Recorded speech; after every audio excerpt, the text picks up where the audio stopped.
ஸ்ரீமன்னாராயண ஸ்ரீமதே ராமானுஜாயை நமஹ. மாரிமலை முழஞ்சில் மண்ணிக் கிடந்துறங்கும் சீரிய சிங்கம் அறிவிற்று தீவிசித்து வேரி மயிர் பொங்க எப்பாடும் பேந்துதறியே மூரி நிமிர்ந்து முழங்கி புறப்பட்டு போதொருமா போலே நீ பூவை பூவண்ணா உன் கோயில் நின்று இங்கனே போந்தருளே கொப்புடையாய் சீரிய சிங்காசனத்திறந்து யாம் வந்த காரியம் ஆராயந்தருளேலோரெம்பாவாய். ఆండాళ్ దివ్య తిరువడిగలే శరణం.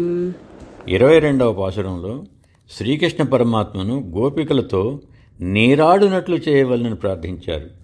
గోపికలు అనన్యగతికులమై నిన్ను ఆశ్రయించినాము కటాక్షింపుమని ప్రార్థించగా శ్రీకృష్ణుని మనమున చాలా బాధ కలిగెను.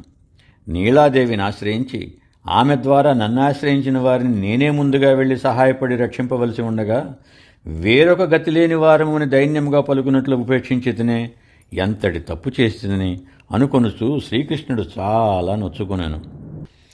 ఇప్పుడు శ్రీకృష్ణుడు కూడా అయ్యో నేను వారి వద్దకు పోయి వారిని కలిసి వారిని ఆనందింపజేయవలసి ఉండగా ఈ గోపికలంతా నా ఎడబాటుకు బాధపడి రాత్రంతయు నిద్రలేక తోడివారందరినీ మంచనక బురదనక నడిచి వెళ్లి మేల్కొలిపి మా తండ్రి నందుల వారి అనుమతి పొంది మా అమ్మ యశోదమ్మను సేవించి అన్న బలరామునకు నమస్కరించి నీలాదేవి ద్వారా నన్ను ఆశ్రయించినారు. ఇంత శ్రమపడుచున్నను చూచుచూ ఊరుకుంటూనే వీరిని రక్షించే బాధ్యత నాది కాదా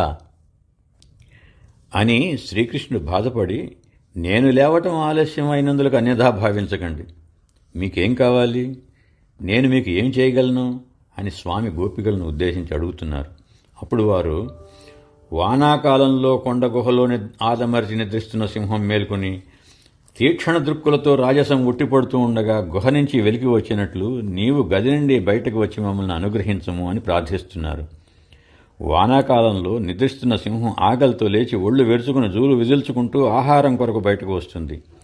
నీవు కూడా సింహ గమనంతో బయటకు వచ్చి మమ్మల్ని దయచూడు అని అంటున్నారు.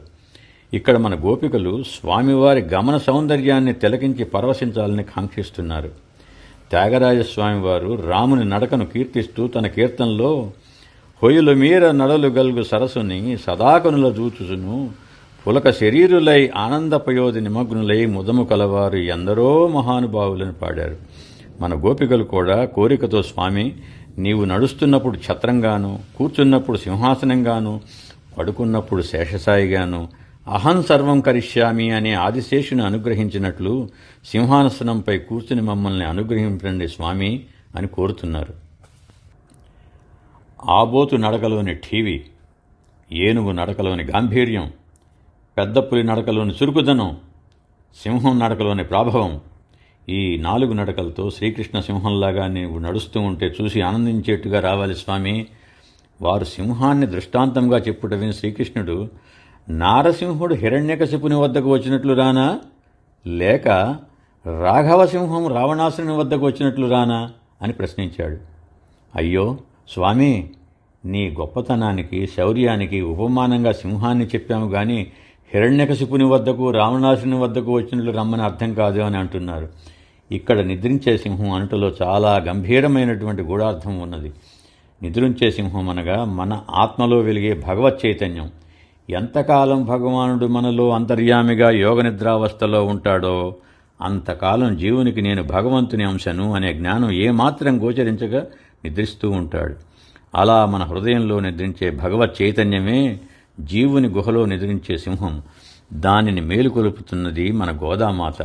అందుచే గుహలో నిద్రించే మేల్కొనే సింహంలా ఆత్మ అనే గుహంలో నిద్రించే భగవత్ చైతన్యం మేల్కొల్పినట్టుగా తెలిపినది. గుహ అనగా హృదయ గుహ, భగవత్ చైతన్య స్థానం, బ్రహ్మజ్ఞానాన్ని మేల్కొలిపే కేంద్రము. గోపికలు తొందరపడరాదని తాము వచ్చిన పనిని చెప్పుకున్నారు. మేము వచ్చిన పని అనినారే గాని ఇది అని వివరించి చెప్పలేదు. స్వామి తమను పరామర్శించవలనని గోపికల అభిప్రాయం. మీకింత శ్రమ కలిగించినందుకు క్షమించుడు అని తాను అపరాధ క్షమాపణను చేసుకుని తమను యుక్తయుక్తిగా ఆదరించవలనని కోరుతున్నారు. నీవు వచ్చి రక్షించే వరకు వేచి ఉండే పారతంత్య ప్రవృత్తి కలవారం. నీ వియోగం సహించలేక మేమే నీ వద్దకు వచ్చాం స్వామి నీపై ఉండే ప్రేమ వల్ల నీ వద్దకు వచ్చిన మాకు నీ దర్శనం అనుగ్రహించి మమ్మల్ని కాపాడు. ప్రళయకాలంలో నామరూప విభాగం లేకుండా సర్వజీవులను కుక్షిలో ఉంచుకున్న విరాట్ స్వరూపుడు నీవు. ప్రళయకాలం కాగానే సృష్టి కార్యోన్ముఖుడువై సర్వము బ్రహ్మాండములను విరాట్ స్వరూపము నుండి వెలికి తెచ్చిన స్వామి, నీవు సింహాసనంపై కూర్చుని మమ్మల్ని అనుగ్రహించు అని ఈ 23వ పాసురంలో గోపిలు సుదీర్ఘమైన ప్రార్థన చేశారు. జయ శ్రీమన్నారాయణ.